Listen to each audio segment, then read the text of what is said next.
একটা সময় আমি আল্লাহকে অনেক বলতাম যে আল্লাহ আপনি আমাকে ফুটফুটে একটা কন্যা সন্তানের মা হওয়ার তৌফিক দিয়েন। এই যে ছোট্ট ছোট্ট মেয়েগুলা দেখতেছেন, এরকম মেয়েগুলা দেখলে আমার অনেক বেশি আফসোস হতো। আর মনে মনে বলতাম আমার যদি এরকম একটা মেয়ে থাকতো, কত সুন্দর, কিউট।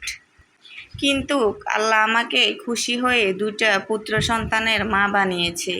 এখন আর আমি কন্যা সন্তানের মা হতে চাই না, কারণ মেয়ে হয়ে জন্ম নেওয়া সহজ, কিন্তু মেয়ে হয়ে বেঁচে থাকাটা অনেক কঠিন। কষ্ট করে বড় করব, স্কুলে দিব, মাদ্রাসায় দিব, মাথা ভর্তি টেনশন নিয়ে থাকবো কোন হায়নাদের নাকি চোখ পড়তেছে আমার মেয়ের উপর। ফেসবুক ইউটিউবে ঢুকায় যাচ্ছে না, সারাদিন একটাই টপিক, শুধু রামিসা আর নেই, রামিসাকে এমন করা হয়েছে, এমন করা হয়েছে। এই সমাজের কিছু কুলাঙ্গারের কারণে এমন কথা আজকে বলতে হইতেছে। আর মন থেকে চাইতেছি যে আল্লাহ কখনো যেন আমাকে কন্যা সন্তানের মা না বানায়। এই কথাটা হয়তো আমার অনেক কষ্ট থেকে বলা। অনেক ইচ্ছে ছিল একটা কন্যা সন্তানের মা হব, কিন্তু বিশ্বাস করেন আজকে 2 দিন এই যে ঘটনা, এটা দেখার পরে একদম ইচ্ছেটা আমার পুরোটাই মরে গেছে। ইচ্ছেটাকে আমি কবর দিয়ে দিছি। চিন্তা করেন আমরা কোন সমাজে আছি। একটা মেয়ে নিজের বাসার সামনে খেলতে পারতেছে না, সেখানে পর্যন্ত সে নিরাপদ না। তাহলে একটা মেয়ে যদি বাসায় নিরাপদ না থাকে, তাহলে সে কোথায় যাবে? আমরা আমাদের সন্তানকে কার সাথে দিব, কার সাথে খেলবে, কার সাথে মিশবে, কাকে আমরা বিশ্বাস করব? যে দেশে একটা মেয়ের ইজ্জতের কোনো মূল্য নেই, যে সমাজে একটা দর্শন খুনের বিচার হয় না, সে দেশে মেয়েদের জন্ম হওয়ায় আমার মনে হয় ভুল।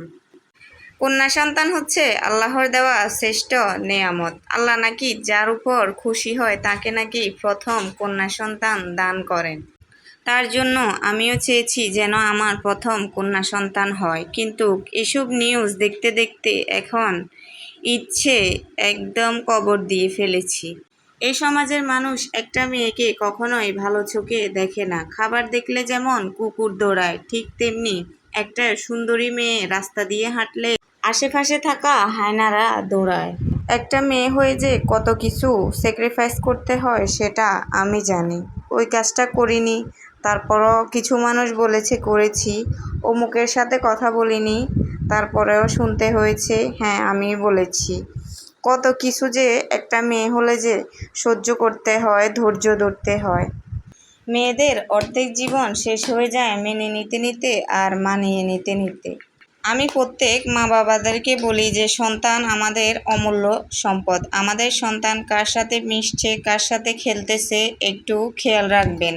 এই দুনিয়াতে কারো ভরসা করে নিজের সন্তানকে ছেড়ে দিবেন না।